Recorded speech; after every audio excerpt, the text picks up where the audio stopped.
Hello and good morning, students of class 11th.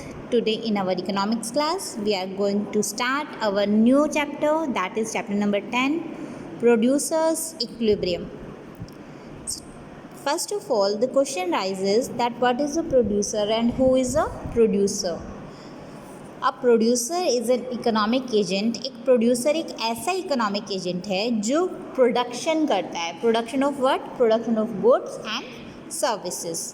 और वो production करने के बाद उन गुड्स और सर्विसेज का क्या करता है? He supplies it into the market and gains some profit और gets revenue out of that. Okay, जो उसने प्रोडक्शन किया है गुड्स ऑफ सर्विसेज का, उनको वो मार्केट में सप्लाई करता है और उस सप्लाई से उसको प्रॉफिट मिलता है, इनकम मिलती है.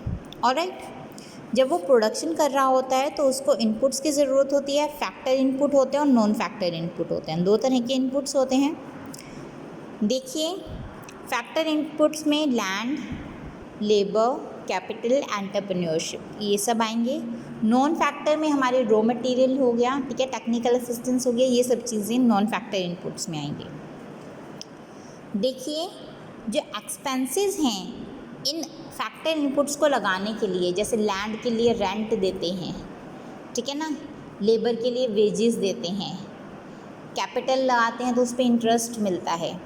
तो ये फैक्टर इनपुट्स को लगाने के लिए जो हमें कॉस्ट पे करनी पड़ती है, जो हमें पैसा लगाता है, वो क्या होती है? हमारी cost of inputs. Okay, cost of production. On the other hand, जब हम सेलिंग करते हैं इन गुड्स और सर्विसेज की, जो मान लीजिए प्रोडक्शन किया है प्रोड्यूसर ने, उसको जब सेल करता है मार्केट में, he will get some revenue. Revenue means जो भी उसको इनकम होती है. जैसे उसने कोई मान लीजिए एक पेन बनाया है, पेन की कीमत है 5 रुपये, उसको कॉस्ट पड़ी है 5 रुपये, ठीक है. अब वो मार्केट में अगर उसको 8 रुपये में सेल कर रहा है तो हम ये नहीं देखेंगे कि प्रॉफिट कितना है, हम ये देखेंगे कि उसने कितने में सेल किया है. तो उसका रेवेन्यू क्या होगा? यस, रेवेन्यू रहेगा उसका 8 रुपये, ठीक है ना. Next is concept of producers equilibrium. Here we will tell how a producer gets a situation of equilibrium. Producer equilibrium की सिचुएशन में कब होता है? देखिए, कोई भी प्रोड्यूसर हो, वो क्या करता है? वो चाहता है उसको मैक्सिमम प्रॉफिट हो. और प्रॉफिट कैसे? वो देखता है, हम प्रॉफिट हमेशा निकालते हैं कि रेवेन्यू कितना हुआ है और कॉस्ट कितना हुआ है, इन दोनों को कंपेयर करके. तो ऐसे लेवल ऑफ आउटपुट जिस पे प्रोड्यूसर का रेवेन्यू मैक्सिमम हो और कॉस्ट मिनिमम हो, वो हमारा क्या रहता है? प्रोड्यूसर इक्विलिब्रियम की सिचुएशन.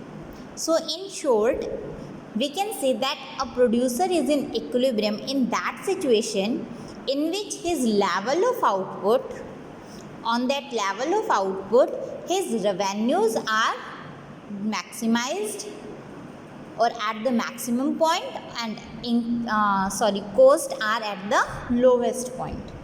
cost सबसे कम हो और जो हमारे रेवेन्यू है वो सबसे ज़्यादा हो, प्रॉफिट सबसे ज़्यादा हो और कॉस्ट सबसे कम हो. Okay, Profit is generally calculated as the difference between TR and TC. Revenue and cost concept हम कर चुके हैं. तो अगर हमें प्रॉफिट देखना है, how would we calculate that? Pi is equal to TR minus TC. TR is our total revenue and TC is our total cost. Total revenue में से जब हम टोटल कॉस्ट माइनस कर देंगे, वी विल गेट पाई. पाई is our profit. Okay,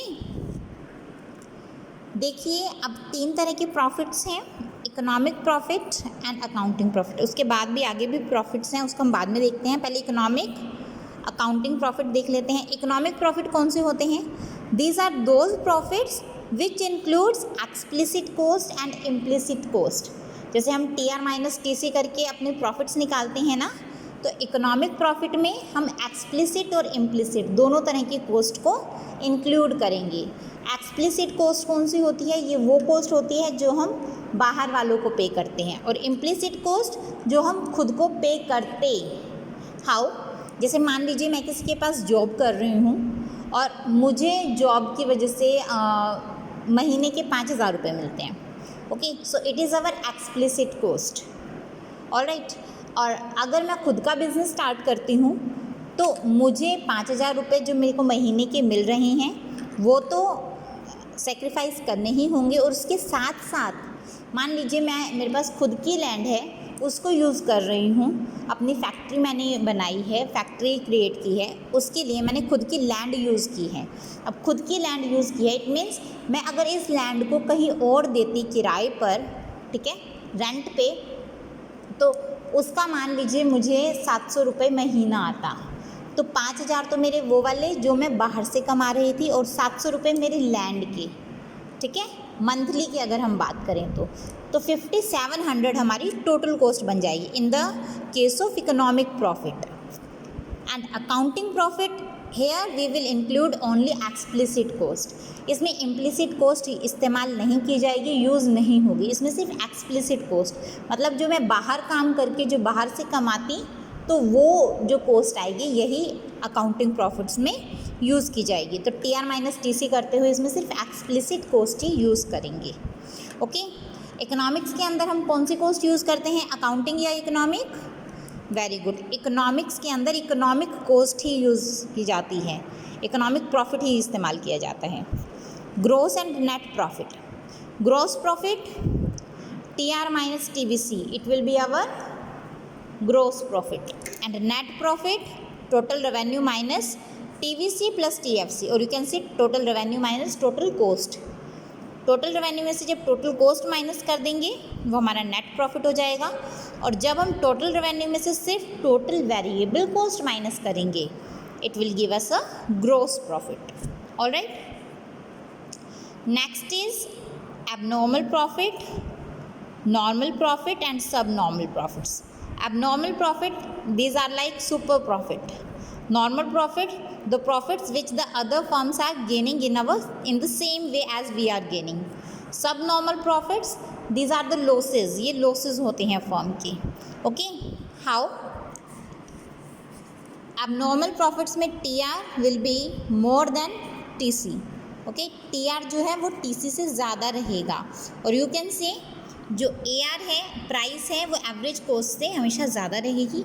normal profit में TR TC के equal हो सकता है, TR TC के इक्वल ही रहेगा और AR AC के इक्वल ही रहेगा। अगर मान लीजिए हमारा प्राइस 100 रुपये है तो हमारी एवरेज कॉस्ट भी 100 रुपये ही आएगी, ठीक है, तो it is the case of normal profit. सब नॉर्मल प्रॉफिट और you can say losses, losses कब होता है, when TR is less than TC, जब हमारा टोटल रेवेन्यू टोटल कॉस्ट से भी कम हो, वो वाली सिचुएशन क्या होती है हमारी सब नॉर्मल प्रॉफिट्स। नेक्स्ट केस है हमारा कंडीशंस ऑफ प्रोड्यूसर्स इक्विलिब्रियम। ऐसी कौन कौन सी कंडीशंस है जब प्रोड्यूसर इक्विलिब्रियम में होगा, इट मीन्स जब प्रोड्यूसर के जो प्रॉफिट्स हैं वो मैक्सिमम रहेंगे और जो प्रोड्यूसर की कॉस्ट है वो मिनिमम रहेगी। ऐसी कौन कौन सी सिचुएशंस हैं, तो ये वाला पॉइंट हम कल करेंगे। आज के लिए बेटा आपका इतना ही है।